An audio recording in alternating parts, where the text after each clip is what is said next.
Je suis Travis Mitchell, 32 ans, et propriétaire d'une entreprise technologique de plusieurs millions de dollars que j'ai bâtie à partir de rien. Mon père m'a abandonné émotionnellement quand j'étais enfant, choisissant sa nouvelle femme et son fils gâté à chaque tournant. Maintenant, après 7 ans de silence, il est soudainement apparu à mon bureau, exigeant que j'embauche mon demi-frère inemployable comme manager. Quand j'ai refusé, l'enfer s'est déchaîné. Je leur ai dit qu'ils n'étaient plus ma famille et de sortir de ma vie pour de bon. Maintenant, ils sont en train de perdre leur maison et de supplier mon aide. Avant d'entrer dans cette histoire folle, dites-moi d'où vous regardez. Appuyez sur le bouton j'aime et s'abonner et attachez votre ceinture pour un drame familial que vous n'allez pas croire. Mon enfance a été ce que la plupart considéraient comme normale et heureuse. Ma mère Sarah et mon père Robert semblaient avoir un mariage solide. Nous vivions dans une modeste maison de 3 chambres dans une jolie banlieue de Chicago.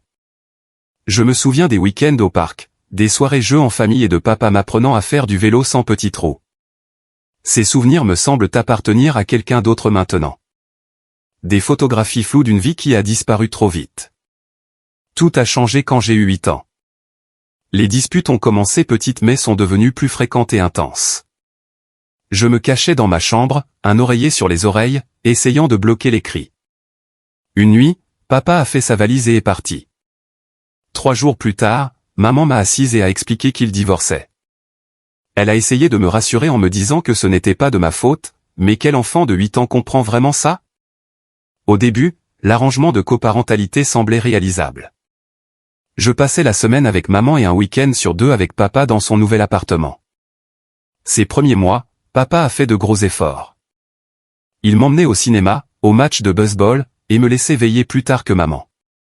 Mais ensuite, il a rencontré Diane. Diane travaillait dans la même compagnie d'assurance que papa.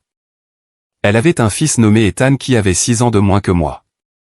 La première fois que je les ai rencontrés, Diane était excessivement gentille, touchant mes cheveux et me qualifiant d'adorable d'une manière qui semblait fausse. Ethan a refusé de partager sa console de jeux portable et s'est plaint bruyamment lorsque nous sommes allés dans un restaurant que j'avais choisi. Papa s'est contenté de rire, disant « C'est comme ça que sont les enfants ». Mais ce n'était pas comme ça que j'étais. Maman m'avait toujours appris à dire s'il vous plaît et merci, à partager mes jouets et à penser aux autres. Les différences entre Ethan et moi étaient évidentes dès le début. Au fil des mois, nos week-ends ensemble ont changé. Au lieu d'activités que j'appréciais, nous avons commencé à faire des choses qu'Ethan voulait. Si je suggérais quelque chose de différent, Diane disait « Mais Ethan attend ça avec impatience toute la semaine ». Et papa se rangeait de leur côté. Mes préférences sont devenues secondaires, puis sans importance. Quand j'ai eu 10 ans, papa a quitté son appartement pour la maison de Diane dans un autre district scolaire. Ma chambre de week-end était en fait leur bureau à domicile avec un futon. Pendant ce temps, Ethan avait une grande chambre avec le dernier système de jeu, une télévision et des étagères débordant de jouets. Quand j'ai demandé pourquoi Ethan avait tant de choses, papa a expliqué qu'Ethan avait eu une période difficile depuis que son vrai père était parti, alors il voulait s'assurer qu'il se sente en sécurité. Apparemment, ma sécurité n'était pas une préoccupation. Leur mariage a eu lieu quand j'avais 12 ans.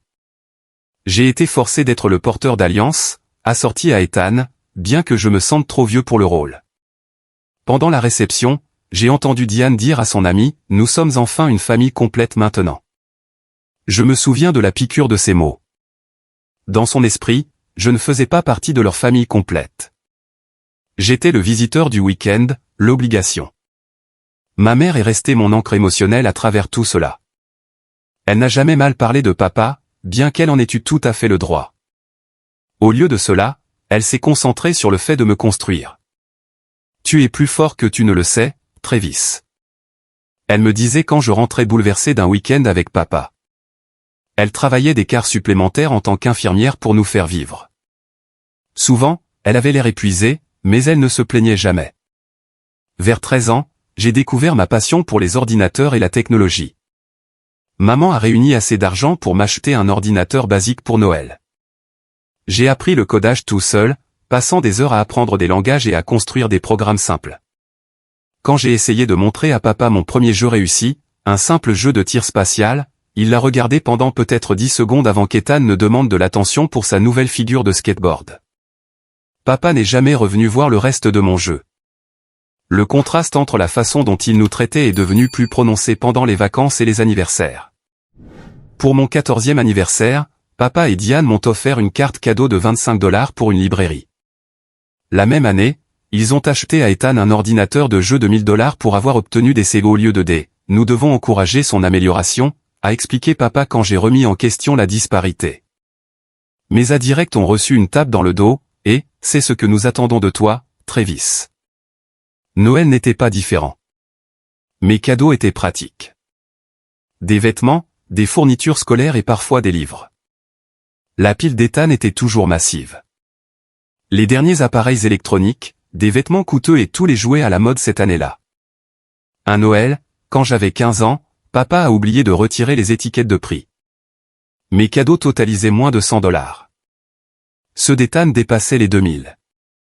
À travers tout cela, j'ai appris l'autonomie. J'ai cessé d'attendre que papa se présente aux événements scolaires ou s'intéresse à mes réalisations. Je me suis concentré sur ce que je pouvais contrôler, mes notes, mes compétences croissantes en programmation et le travail à temps partiel que j'ai obtenu à 16 ans, travaillant dans un atelier de réparation informatique local. Le propriétaire, Monsieur Martinez, m'a enseigné les bases du matériel et est devenu plus un mentor que mon père ne l'a jamais été. J'ai construit des murs émotionnels pour me protéger de la déception. Chaque fois que papa annulait notre week-end à la dernière minute parce qu'Ethan avait un événement spécial, je faisais semblant que cela ne me dérangeait pas. J'ai canalisé toute ma douleur en détermination. Si je n'allais pas avoir le soutien de mon père, je réussirais malgré lui et non grâce à lui. À 16 ans, j'avais pleinement embrassé mon indépendance. Mes notes étaient excellentes. J'avais un petit groupe d'amis fidèles, et mes compétences en programmation informatique avaient considérablement progressé. J'ai participé à un concours technologique à l'échelle de l'État avec un système de gestion de bases de données que j'avais développé pour les petites entreprises. Les finales étaient prévues un samedi, un de mes week-ends avec papa. 2 semaines avant le concours, j'en ai parlé à papa, expliquant que c'était important pour moi et que cela pourrait déboucher sur des opportunités de bourse d'études. Il a semblé distrait mais a hoché la tête et a dit « Nous allons essayer de faire en sorte que cela fonctionne ». Une semaine plus tard, il a appelé pour me dire qu'il ne pouvait pas m'emmener car Ethan avait un match de basketball junior le même jour. Pas même un championnat, juste un match de saison régulière où Ethan était surtout assis sur le banc. Quelqu'un d'autre ne peut-il pas l'emmener? C'est vraiment important pour mon avenir, ai-je argumenté. Travis, tu dois comprendre que la famille se soutient mutuellement. Ethan serait dévasté si nous manquions son match. Tu es plus indépendant. Tu iras très bien tout seul, a répondu papa. Maman a pris un jour de congé pour m'emmener à la place. J'ai remporté la première place et une bourse d'études de 5000 $. Quand j'ai appelé papa ce soir-là pour lui annoncer la nouvelle, il a semblé pressé. C'est super, mon grand. Et, Ethan a marqué 6 points aujourd'hui. Nous l'emmenons dîner pour fêter ça. Je t'appellerai demain. Il n'a pas appelé le lendemain ni le surlendemain. Pendant ce temps, le comportement d'Ethan a empiré au cours de son adolescence. Il s'est fait prendre 2 fois en train de voler à l'étalage, mais papa a payé les magasins pour éviter les accusations. Il a organisé des fêtes quand papa et Diane étaient absents, causant des milliers de dollars de dégâts matériels que papa a discrètement réparés. Il a échoué à des cours parce qu'il séchait l'école, mais papa a engagé des tuteurs et a fait pression sur les enseignants pour qu'ils puissent rattraper des devoirs. L'été précédant ma dernière année de lycée, j'ai cumulé 2 emplois pour économiser pour l'université. Papa m'avait promis, quand j'étais plus jeune, qu'il mettait de l'argent de côté pour mon éducation. Je n'avais aucune raison de douter de lui, même si notre relation s'était détériorée. Je ne restais plus chez lui que rarement, utilisant le travail comme excuse pour limiter nos week-ends ensemble à des dîners occasionnels. Puis vint la trahison qui a rompu le peu de lien qui subsistait entre nous. 3 mois avant la date limite des candidatures universitaires, j'ai interrogé papa sur le fonds universitaire. Nous étions assis dans un des nièces, un de nos dîners de plus en plus rares ensemble. Ethan et Diane n'étaient pas venus. Une autre soirée entre hommes qui semblait forcée et gênante. Papa a remué son café pendant un long moment avant de répondre. Il y a eu quelques changements dans ce plan, Travis. Qu'est-ce que ça veut dire, ai-je demandé, sentant déjà un nœud se former dans mon estomac.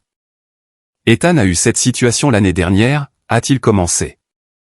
La situation était qu'Ethan, à 16 ans, avait pris la voiture de papa sans permission, avait conduit en état d'ivresse et était entré en collision avec un véhicule stationné.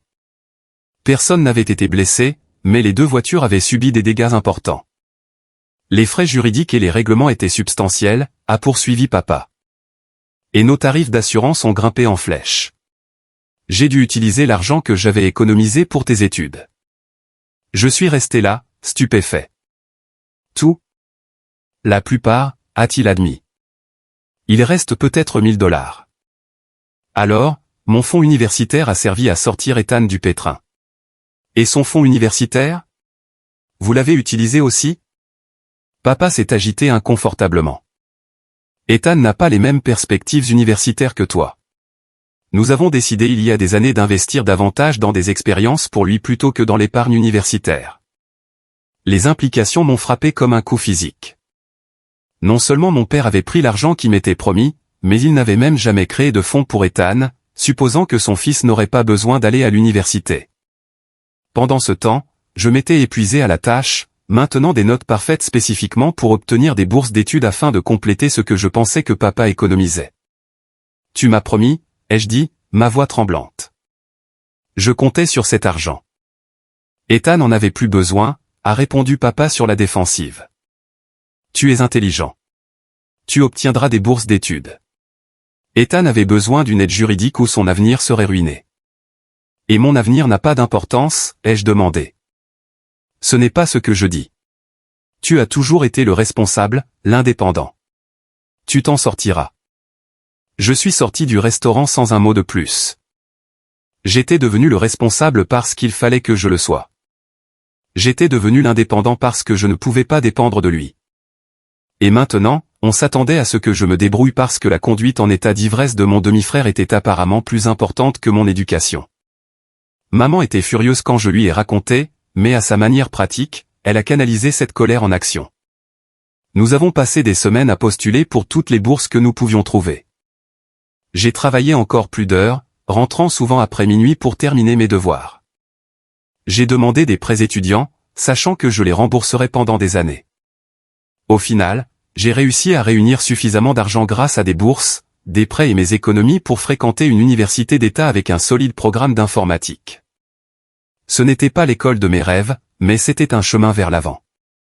La communication de papa pendant mes années universitaires fut minimale. Un SMS pour mon anniversaire, une carte de Noël générique sans mots personnels. Quand j'ai fait la liste des doyens chaque semestre, il n'y a eu aucune félicitation. Quand j'ai remporté un concours de codage qui s'accompagnait d'un stage dans une entreprise technologique respectée, je n'ai même pas pris la peine de lui dire. Ethan, pendant ce temps, s'est inscrit et a abandonné 3 universités différentes. À chaque fois, papa et Diane ont entièrement financé ses frais de scolarité, son appartement et ses dépenses. À chaque fois, Ethan a fait la fête, séché les cours et échoué. Pourtant, ils ont continué à jeter l'argent par les fenêtres, inventant des excuses sur le fait qu'ils se cherchaient et qu'ils n'étaient pas prêts. J'ai obtenu mon diplôme avec mention en informatique. Maman était fièrement assise dans le public aux côtés de Monsieur Martinez, qui était devenu un véritable mentor, et ma petite amie de l'époque, Jessica. Papa avait promis de venir, affirmant avoir réservé des chambres d'hôtel pour la famille. La veille de la remise des diplômes, il a appelé pour dire qu'Ethan avait une situation d'urgence et qu'il ne pouvait pas venir. J'ai appris plus tard sur les réseaux sociaux que l'urgence était un concert auquel Ethan voulait assister. Ce fut la goutte d'eau qui a fait déborder le vase. J'ai cessé de le contacter entièrement. S'il voulait une relation avec moi, il devrait faire l'effort. Il ne l'a pas fait. Après avoir obtenu mon diplôme en 2015, je suis entré sur un marché du travail encore en convalescence après la récession. Malgré mes excellents résultats scolaires et mon expérience de stage, les postes à temps plein étaient rares. Après 3 mois de recherche et des économies qui diminuaient, j'ai accepté un emploi dans une petite entreprise technologique qui payait à peine plus que le salaire minimum. Le poste était un support de base, bien en dessous de mon niveau de compétence, mais il était dans le secteur et offrait de la flexibilité. La société Data Core Solutions ne comptait que 15 employés et opérait à partir d'un entrepôt converti. L'environnement était chaotique mais énergique. Le plus important, c'est qu'elle m'a fait rencontrer Brandon Reynolds, le chef du développement et mon superviseur direct. Brandon avait la quarantaine, un programmeur autodidacte qui avait gravi les échelons sans diplôme officiel. Il a immédiatement remarqué mon potentiel. « Tu es surqualifié pour le travail d'assistance technique », m'a-t-il dit lors de ma 2e semaine. « Montre-moi ce que tu peux faire d'autre. » Je suis resté tard après mes quarts de support pour aider avec des projets de codage. Brandon m'a donné des tâches de plus en plus complexes et j'ai obtenu des résultats qui ont dépassé les attentes. 6 mois plus tard, il a plaidé pour ma promotion au poste de développeur junior avec une modeste augmentation de salaire. Ce n'était pas la liberté financière, mais c'était un progrès. Pendant ce temps, je vivais dans un petit studio avec des meubles d'occasion. Je prenais le bus pour aller au travail, j'emballais mes repas et je vivais avec un budget strict. Chaque dollar supplémentaire allait au remboursement de mes prêts étudiants ou à la constitution d'un petit fonds d'urgence. Alors que d'anciens camarades de classe publiaient des photos de vacances et de nouvelles voitures sur les réseaux sociaux, je me concentrais sur le long terme. Le moment clé est arrivé 1 an après mon entrée chez Datacore. Je développais un projet parallèle, un système de gestion de la relation client avec des analyses intégrées, spécialement conçu pour les petites entreprises. La plupart des logiciels de CRM de l'époque étaient soit trop chers, soit trop complexes pour les entreprises familiales. Ma solution était intuitive, abordable et évolutive. J'ai montré le prototype à Brandon, qui a immédiatement reconnu son potentiel. Cela pourrait être énorme, a-t-il dit après l'avoir testé. Avez-vous pensé à le développer commercialement? Pendant les 6 mois suivants, Brandon et moi avons affiné le concept le soir et le week-end. Lorsque nous avons eu un produit viable, Brandon a fait une proposition inattendue. Il avait 75 000 $ d'économie et a proposé de les investir comme capital de démarrage si je quittais mon emploi et me consacrais à la start-up à temps plein. Il continuerait à travailler chez Datacore, mais servirait de conseiller et de partenaire silencieux avec une participation de 30%. C'était terrifiant et exaltant. À 24 ans, avec des dettes étudiantes et des économies minimes, lancer une entreprise semblait téméraire. Mais la confiance de Brandon en moi était inébranlable, et l'alternative était de passer des années à gravir les échelons d'une entreprise. J'ai sauté le pas. J'ai nommé l'entreprise Mitchell Systems, et la première année fut brutale. Je travaillais depuis mon appartement, vivant des investissements de Brandon tout en développant le produit. Il y a eu des défis techniques, des erreurs de marketing et des moments de doute paralysants. 3 clients potentiels se sont retirés à la dernière minute. Un concurrent a lancé un produit similaire à un prix inférieur. Mon ordinateur portable est tombé en panne au milieu d'une phase de développement cruciale, me forçant à utiliser une partie importante de nos fonds en baisse pour de nouveaux équipements. Mais il y a eu aussi des victoires. Notre premier client payant, un fleuriste local, a signalé une augmentation de 20% de ses clients réguliers après la mise en œuvre de notre système. Le bouche-à-oreille a conduit à 3 clients supplémentaires. Un petit blog d'entreprise a présenté notre logiciel, ce qui a entraîné une vague de demandes de renseignements. Au 14e mois, nous générions suffisamment de revenus pour couvrir les coûts d'exploitation de base. La percée est venue lorsqu'une chaîne régionale de 30 quincailleries a adopté notre système. Leurs affaires ont augmenté si considérablement que le propriétaire est devenu un évangéliste informel pour notre produit, référant des dizaines de contacts commerciaux. Soudain, nous avions une liste d'attente de clients.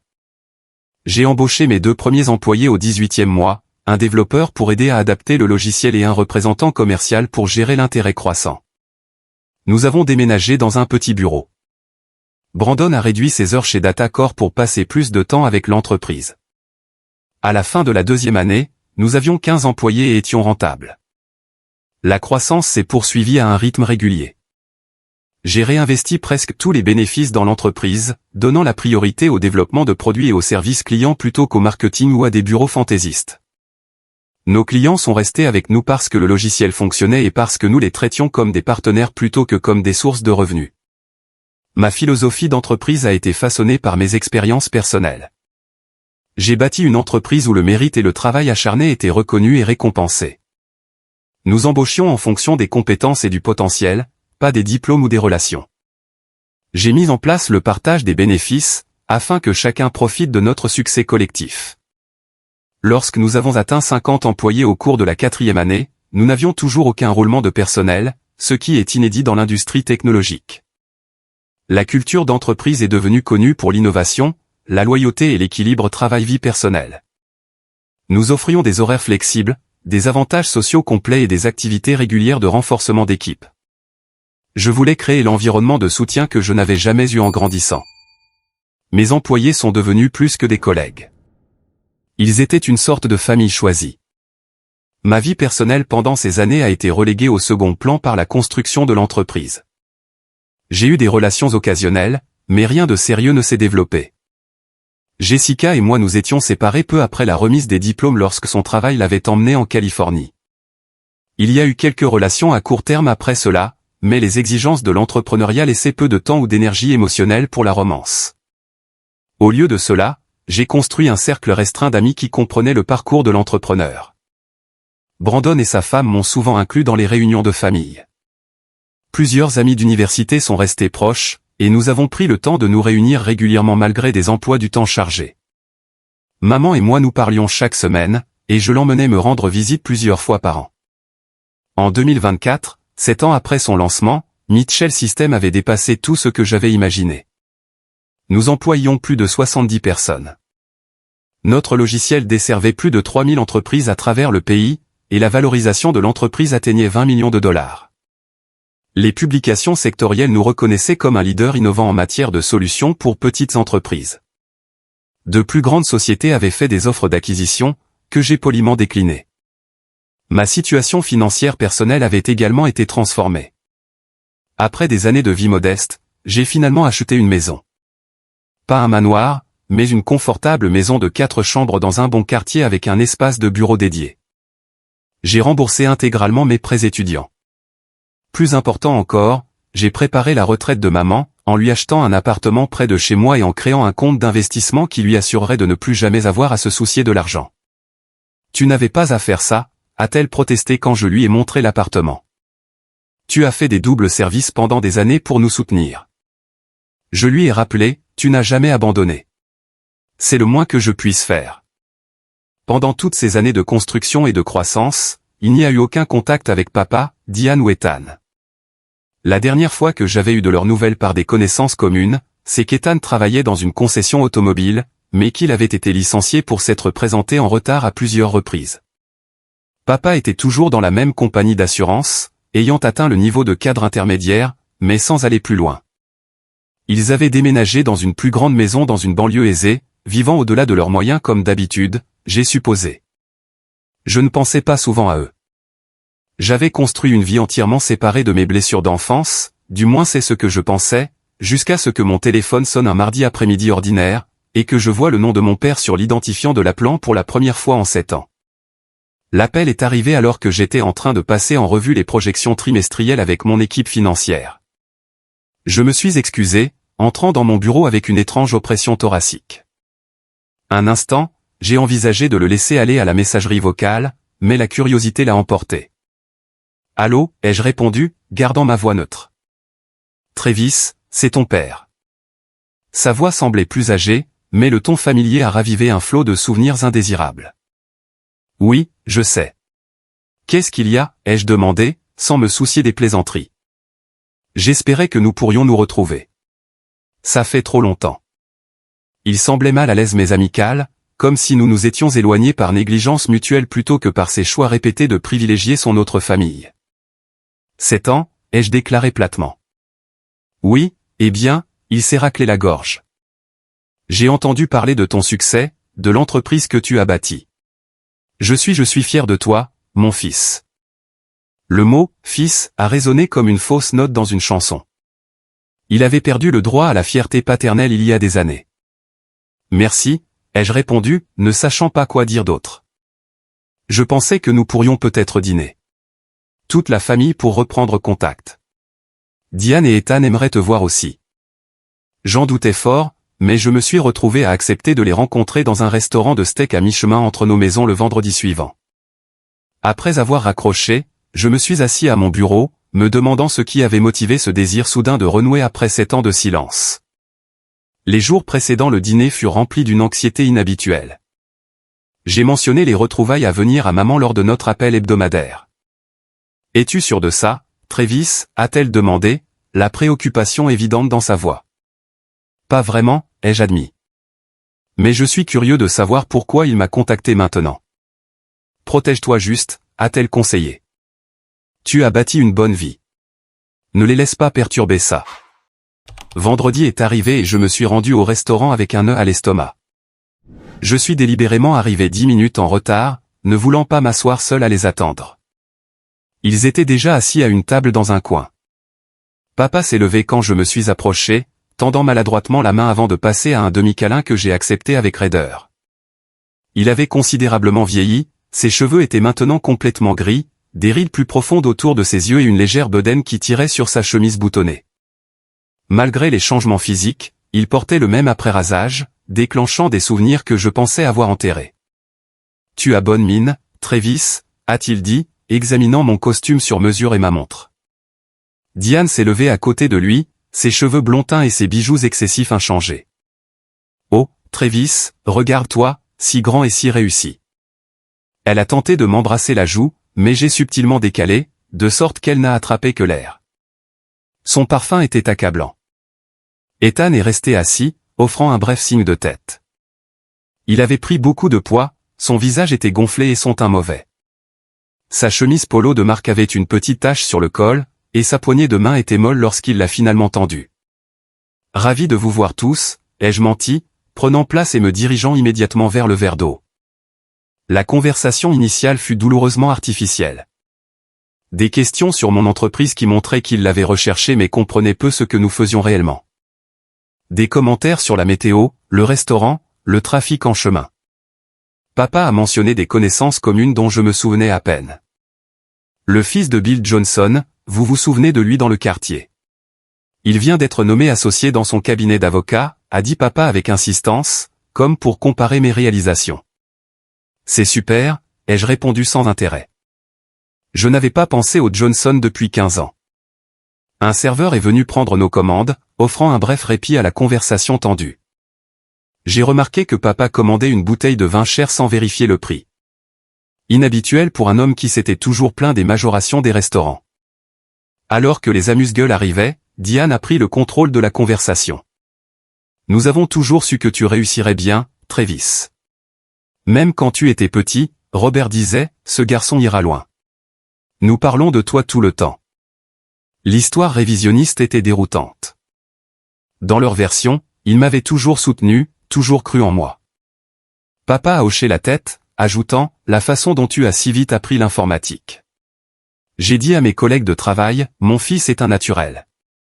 J'ai laissé les mensonges s'installer, curieux de voir jusqu'où ils iraient avec ce récit fabriqué. Entre les commentaires, j'ai observé leurs interactions. Papa s'en remettait à Diane sur la plupart des sujets. Ethan vérifiait constamment son téléphone, ne contribuant que par des plaintes sur le service et la nourriture. Alors Travis, a poursuivi Diane, se penchant en avant. Raconte-nous ton entreprise. Robert a dit, tu as combien d'employés maintenant? 73, ai-je répondu. Et tu es le grand patron, s'est-elle exclamée avec un enthousiasme exagéré. Le PDG. Imagine Robert. Travis est un PDG. Le possessif, R. Travis, m'a fait serrer la mâchoire. Je n'étais pas à eux d'une manière significative. Et toi, Ethan, ai-je demandé en changeant délibérément de sujet. Qu'est-ce que tu fais ces jours-ci? Il a haussé les épaules, l'air mal à l'aise.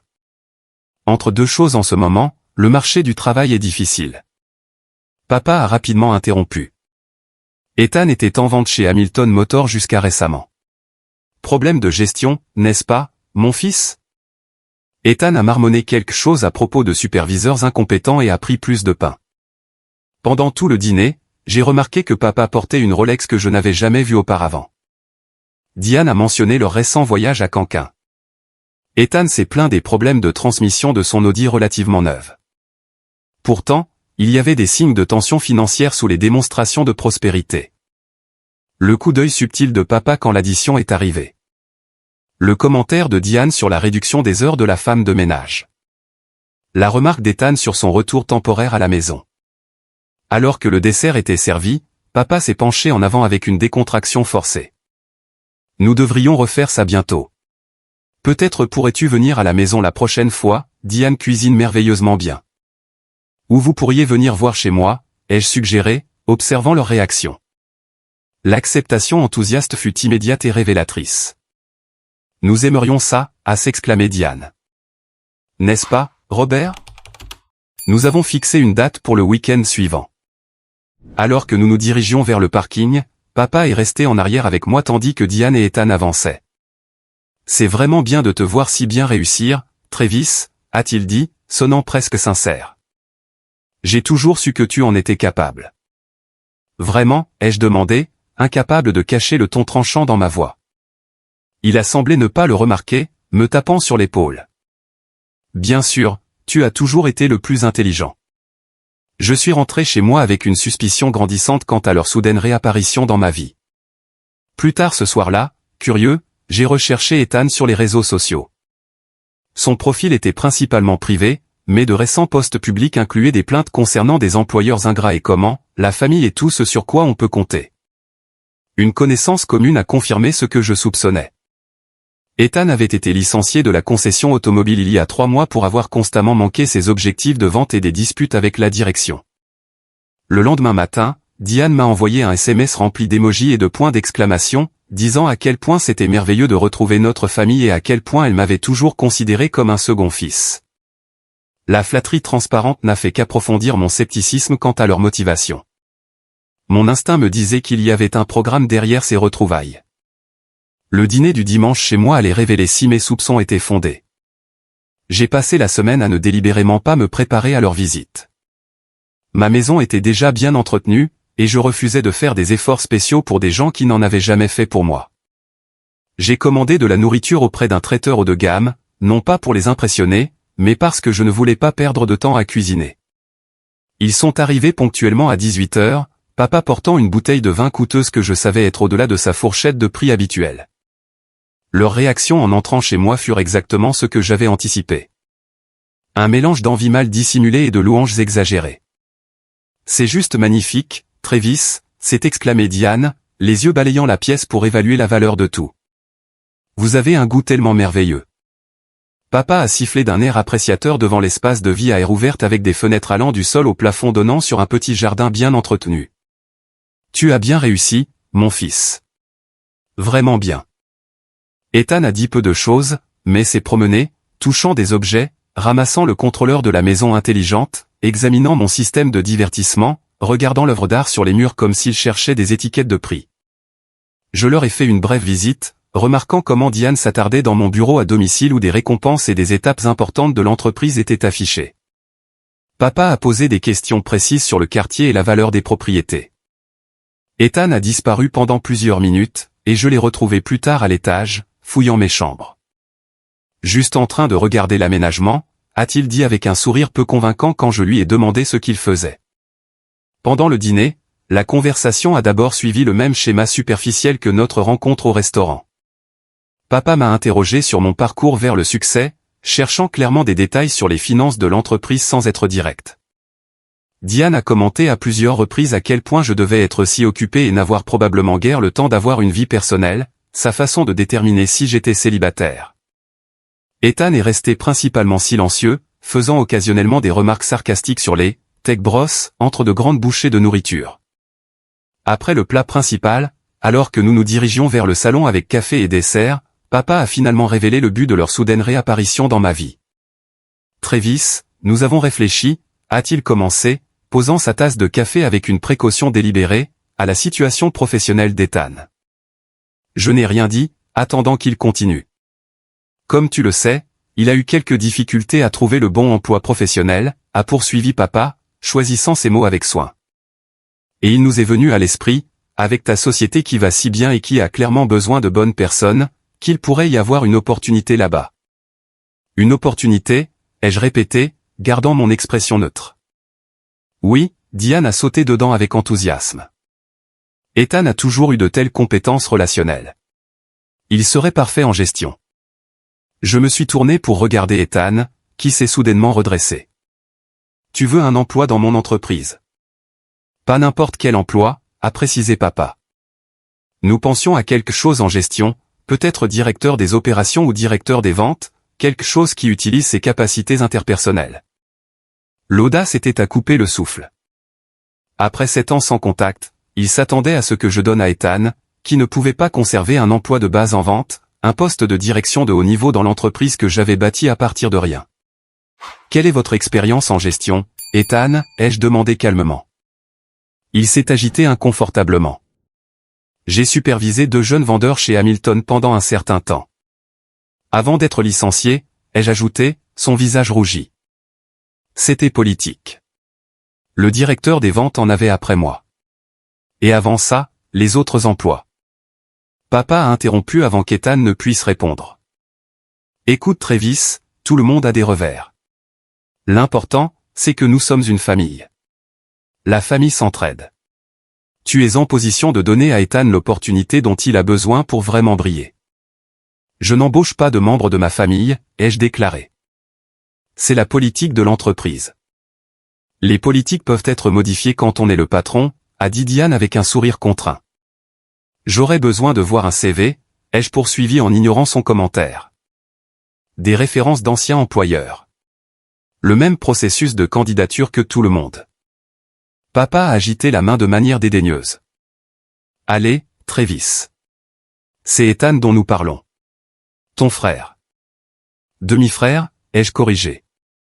Que je n'ai pas vu ou entendu parler depuis 7 ans. C'est de l'eau sous le pont, a insisté Diane. Nous sommes ici maintenant, renouons le contact. C'est ce que fait la famille. Se soutenir mutuellement. J'ai pris une profonde inspiration.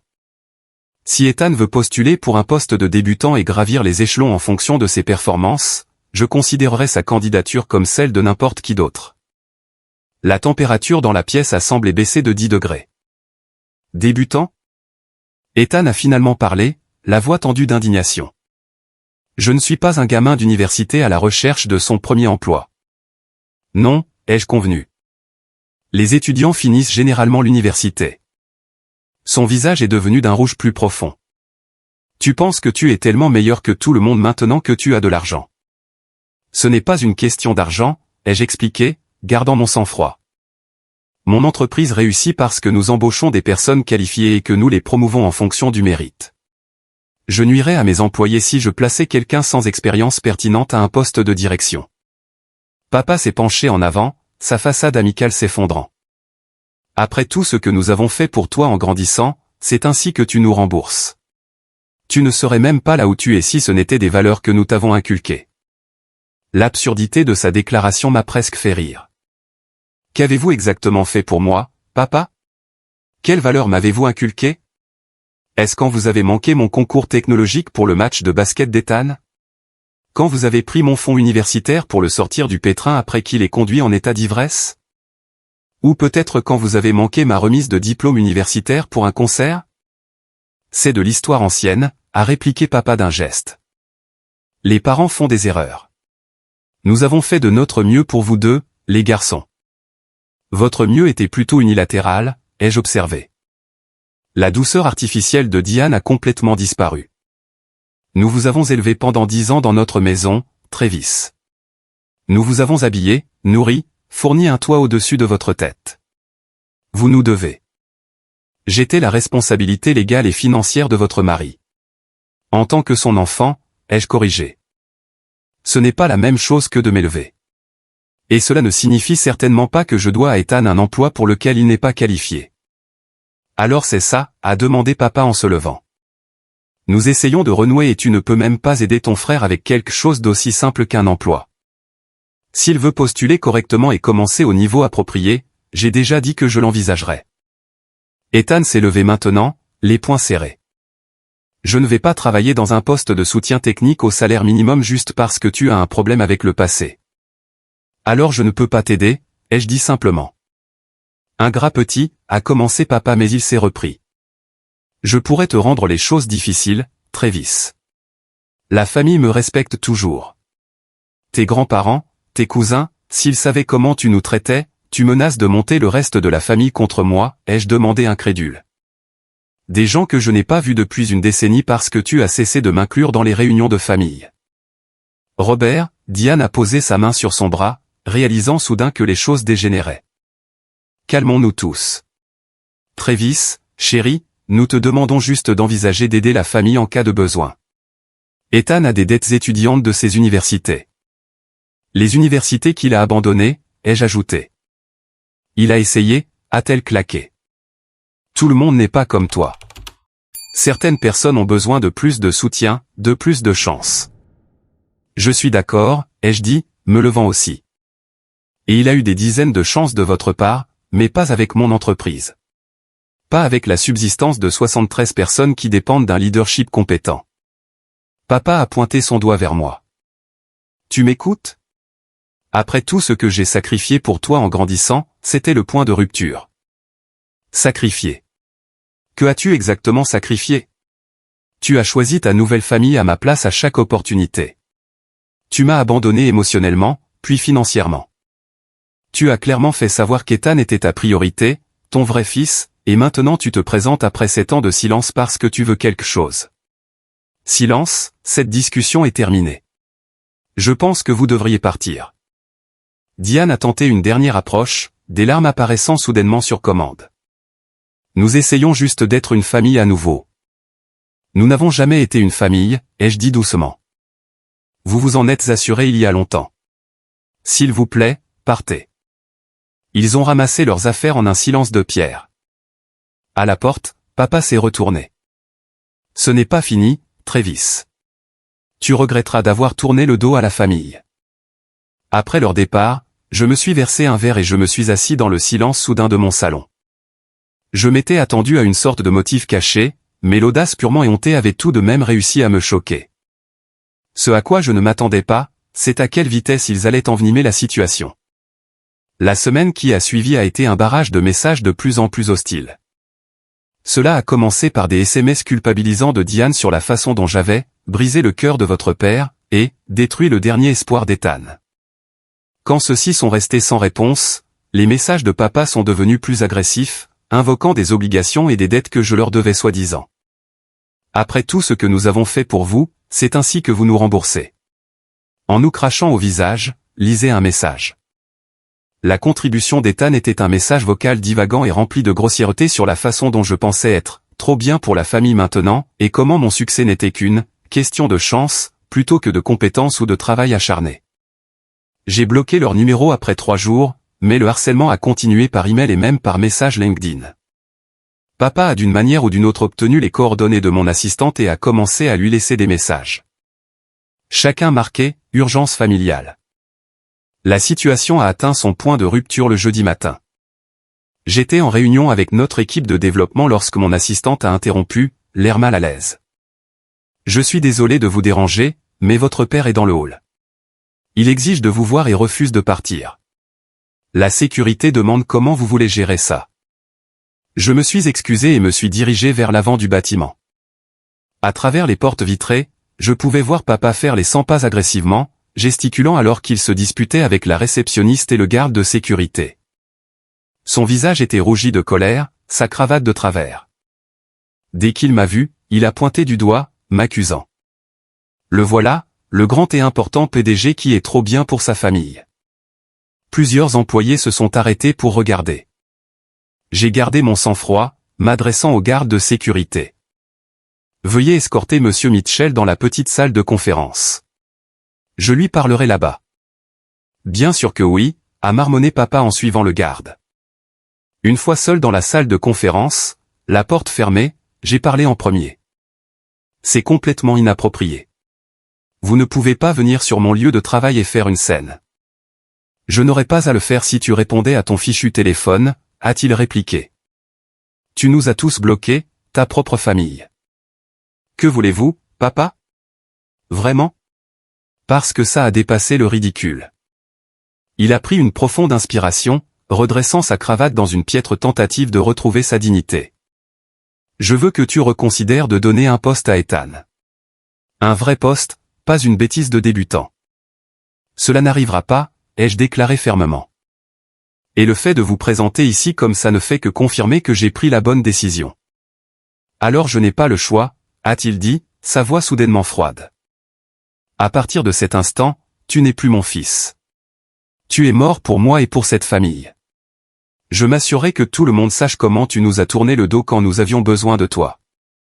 J'aurais dû ressentir quelque chose à ces mots. blessure, colère, perte. Au lieu de cela, j'ai ressenti un sentiment inattendu de clarté et de libération. Vous ne pouvez pas renier quelqu'un qui a cessé d'être votre fils il y a des années, ai-je dit doucement. Vous avez fait votre choix il y a longtemps, papa.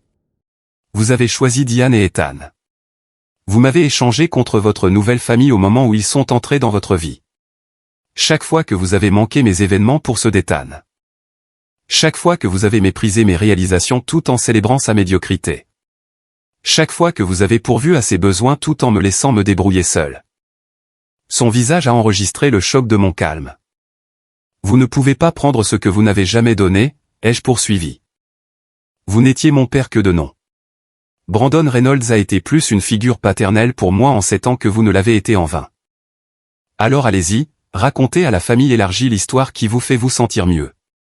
Les gens qui comptent dans ma vie connaissent la vérité. Petit ingrat, il a commencé à se lever de sa chaise. Cette conversation est terminée. Je l'ai interrompu. La sécurité va vous escorter. Si vous revenez dans ces locaux ou contactez à nouveau mes employés, je déposerai une ordonnance d'éloignement. J'ai appuyé sur le bouton de l'interphone et j'ai demandé à la sécurité d'entrer. Papa a continué à crier pendant qu'il l'emmenait, mais ces mots n'avaient plus aucun pouvoir sur moi. J'avais enfin dit ce que j'avais besoin de dire après toutes ces années. J'ai convoqué une réunion d'urgence avec notre directeur des ressources humaines et l'équipe de sécurité. Nous avons mis en place des protocoles pour prévenir de nouvelles perturbations. Notification d'alerte à la réception, domaine de messagerie bloqué, instruction de contact mise à jour. J'ai brièvement expliqué à mon équipe de direction que je traitais une affaire personnelle impliquant des membres de la famille éloignés faisant des demandes inappropriées. Votre famille essaie d'obtenir des emplois ici, a demandé mon directeur des opérations, confus. Ce n'est pas ma famille, ai-je répondu. Pas d'une manière significative. Les conséquences ont duré plusieurs jours. Diane a laissé des messages vocaux en larmes sur mon téléphone personnel. Ethan a posté des messages vagues et menaçants sur les réseaux sociaux que des connaissances communes m'ont transmis. Papa a apparemment appelé plusieurs membres de la famille élargie car j'ai reçu un email confus d'une tante à qui je n'avais pas parlé depuis des années, me demandant pourquoi je rejetais la réconciliation. Je n'ai répondu à rien de tout cela. La rupture était totale et je m'en sentais plus léger. 3 semaines plus tard, j'ai reçu un appel inattendu d'une ancienne voisine de la communauté de mon père. Madame Wilkins m'avait toujours été gentille quand j'étais enfant et avait apparemment suivi de loin mon succès. Je pensais que vous devriez savoir, a-t-elle dit hésitante. Votre père a perdu son emploi le mois dernier. La compagnie d'assurance a procédé à des licenciements massifs. Je vois maintenant le panneau à vendre devant leur maison. Je l'ai remercié pour l'information sans faire d'autres commentaires. Plus tard dans la journée, un email est apparu dans mon compte professionnel d'une adresse que je ne reconnaissais pas. C'était de Diane, qui avait créé un nouvel email pour contourner mes blocages. Travis, je sais que nous avons une eau différente, mais je vous contacte en désespoir de cause. Il commençait. Votre père a perdu son poste en raison d'une réduction d'effectifs. Nous avons des difficultés financières depuis un certain temps, essayant d'aider Ethan avec ses dettes. Maintenant, nous avons 3 mois de retard sur l'hypothèque et la banque saisie. Nous n'avons nulle part où aller. Je ne vous le demanderai pas si nous avions une autre option, mais nous avons besoin d'aide. Seul peut-être. Juste le temps que Robert trouve un autre poste. S'il vous plaît, Travis. Quels que soient les problèmes que vous avez avec nous, nous sommes toujours une famille. L'email se terminait par des détails sur le montant de leur hypothèque et un récit poignant sur la souffrance de la santé mentale d'Ethan en raison de leurs circonstances. Je suis resté avec cette information pendant plusieurs jours, travaillant sur mes sentiments avec mon thérapeute. Une partie de moi ressentait une satisfaction vengeresse. Il faisait face aux conséquences d'années de mauvaise gestion financière et avait permis à l'irresponsabilité d'Ethan. Une autre partie ressentait une poussée de culpabilité. Le conditionnement culturel sur les obligations familiales est profond. Après mûre réflexion, j'ai rédigé une réponse. Diane, je suis désolé d'apprendre vos difficultés financières. Cependant, je ne fournirai aucune aide financière. La relation entre nous a été rompue par vos propres actions et choix au fil de nombreuses années, culminant avec votre récente tentative d'exploiter mon succès au profit d'Ethan. Je ne vous souhaite aucun mal, mais je ne peux et ne prendrai pas la responsabilité de vos décisions financières. Il existe des services sociaux et des ressources de conseils financiers disponibles dans votre communauté qui peuvent vous être utiles. Je vous demande à nouveau de respecter mes limites et de cesser tout contact. Travis, sa réponse fut immédiate et vitriolique, toute prétention de politesse disparut. Elle me traita de sans-cœur, de cruel, d'ingrat. Elle détailla tout ce qu'ils avaient soi-disant fait pour moi et comment je les abandonnais à leur heure la plus sombre. La dernière ligne disait, « Tu regretteras cela quand nous vivrons dans notre voiture et que ton père aura une crise cardiaque à cause du stress que tu as causé. » Je n'ai pas répondu. Au lieu de cela, j'ai bloqué la nouvelle adresse email et j'ai demandé à mon équipe informatique de mettre en place un filtrage plus strict. La culpabilité que j'aurais pu ressentir a été balayée par ces tactiques manipulatrices. J'avais pris la bonne décision. Cette nuit-là, j'ai appelé maman et je lui ai raconté tout ce qui s'était passé. Elle a écouté sans m'interrompre, puis a soupiré lourdement. « Tu sais, Travis, pendant des années, j'ai pris soin de ne jamais mal parler de ton père. Je voulais que tu te fasses tes propres opinions, mais je vais te dire ceci maintenant. Tu as fait la bonne chose. Tu ne leur dois rien. Ta responsabilité est envers ton propre bien-être et l'entreprise que tu as bâtie. » Sa validation signifiait tout. « Merci, maman. Pour tout.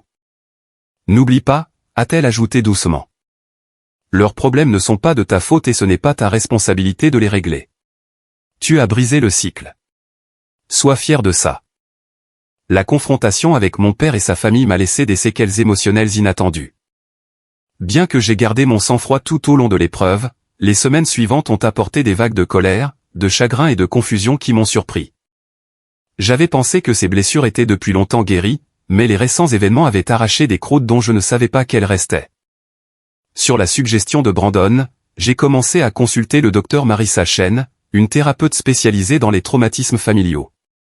Initialement sceptique, j'ai trouvé nos séances de plus en plus précieuses. Elle m'a aidé à comprendre que mes expériences d'enfance avaient façonné mes comportements d'adulte d'une manière que je n'avais pas reconnue, mon intense autonomie, mon malaise avec la vulnérabilité, ma tendance à trop travailler. Vous avez bâti une vie impressionnante malgré l'abandon que vous avez vécu, a observé le docteur Chen lors d'une séance. Mais une partie de vous est toujours ce garçon qui essaie de prouver sa valeur par l'accomplissement. Est-ce si grave, ai-je demandé. Cela a mené au succès.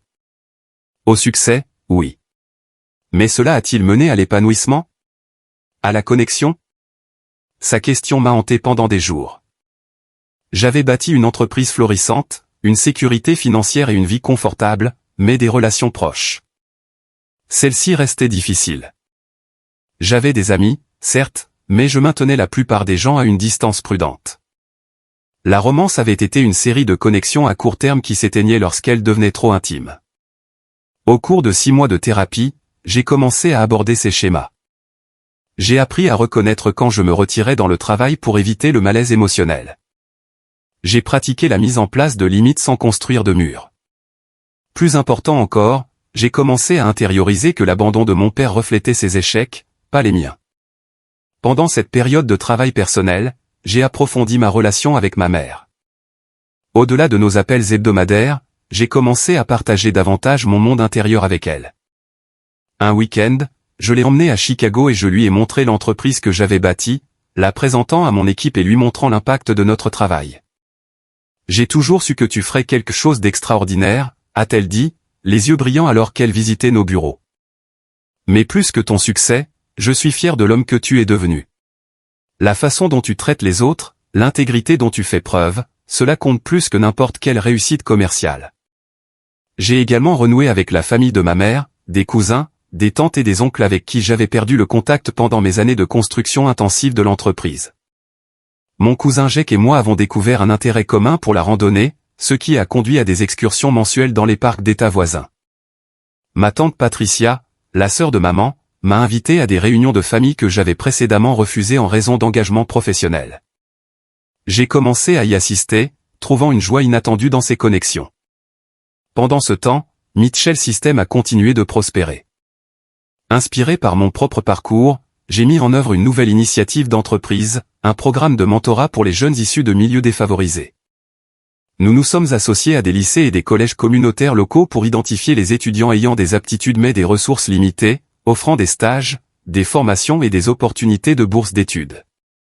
La première cohorte du programme comprenait Marcus, 17 ans, dont la mère célibataire cumulait 2 emplois pour subvenir aux besoins de sa famille. Son enthousiasme pour le codage me rappelait moi-même à cet âge. Mais contrairement à moi, il aurait des conseils et un soutien dans son parcours. Le voir s'épanouir sous le mentorat de notre développeur principal a apporté une satisfaction différente de toute réussite commerciale. Grâce à des connaissances communes, j'ai occasionnellement eu des nouvelles de la famille de mon père. Ils avaient en effet perdu leur maison, déménageant dans un petit appartement d'un quartier moins aisé. Papa a trouvé un emploi dans une agence d'assurance beaucoup plus petite avec une réduction de salaire significative. Ethan travaillait dans la vente au détail dans un magasin d'électronique. Ironiquement, un magasin qui vendait le logiciel de point de vente de notre entreprise. Il y avait une certaine symétrie à tout cela, bien que je ne tirais aucun plaisir de leurs difficultés. La colère que j'avais portée si longtemps s'est progressivement transformée en autre chose. Pas le pardon exactement, mais une sorte de libération. Il n'occupait plus une place importante dans mes pensées. J'avais cessé de vérifier les messages de leur part ou de m'inquiéter d'éventuelles confrontations. Le pouvoir qu'ils détenaient autrefois sur mes émotions s'était dissipé. Cette liberté émotionnelle a créé de l'espace pour de nouvelles connexions. Lors d'une conférence technologique à Boston, j'ai rencontré Alexis Raymond, une ingénieure logicielle brillante qui avait fondé sa propre start-up de technologie éducative. Contrairement aux relations précédentes où j'avais gardé des parties de moi-même soigneusement gardées, je me suis retrouvé à partager toute mon histoire avec elle. L'abandon de l'enfance, la confrontation récente, le parcours de guérison. Cela explique beaucoup de choses sur la culture de votre entreprise, a-t-elle observé après avoir écouté attentivement. Vous avez construit l'environnement de soutien que vous n'avez jamais eu. Notre relation s'est développée lentement mais profondément. Pour la première fois, j'étais avec quelqu'un qui me voyait tout entier. Le PDG prospère et l'enfant blessé, le leader confiant et l'homme qui apprenait encore à faire confiance. Alexis avait sa propre histoire familiale compliquée, créant une compréhension mutuelle qui semblait à la fois rare et précieuse. À mesure que notre connexion grandissait, ma compréhension de ce que signifiait une vraie famille grandissait également. Elle n'était pas définie par l'ADN ou les liens légaux, mais par le choix, le respect et une présence constante. Ma famille choisie comprenait Brandon et sa femme qui avaient cru en moi quand je n'avais rien d'autre qu'une idée. Elle comprenait mon équipe principale chez Mitchell System qui avait été là pendant les premières années difficiles.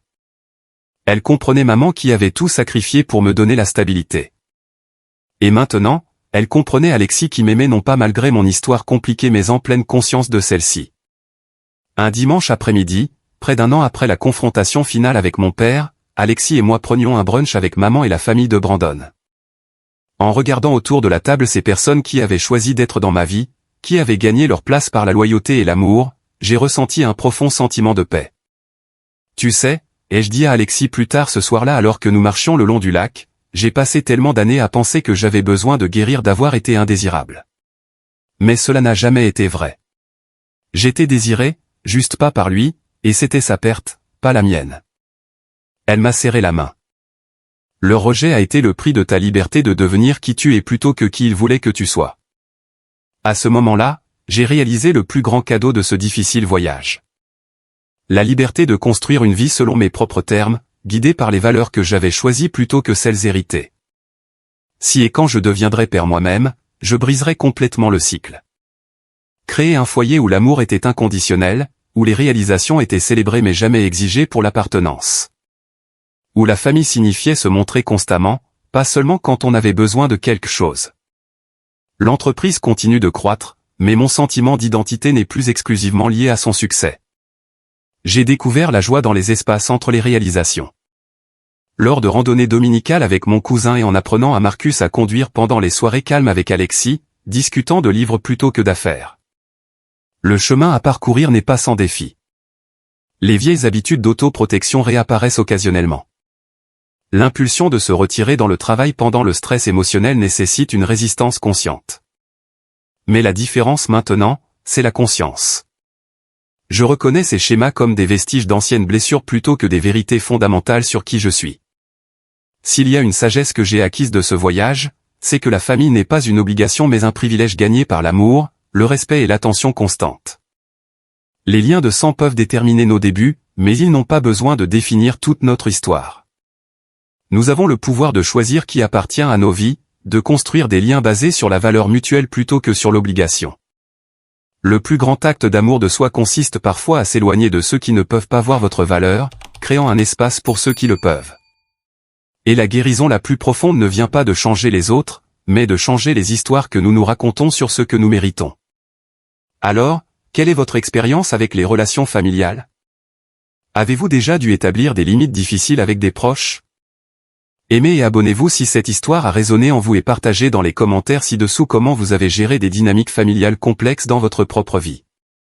N'oubliez pas que créer votre famille choisie pourrait être le travail le plus important que vous ayez jamais fait.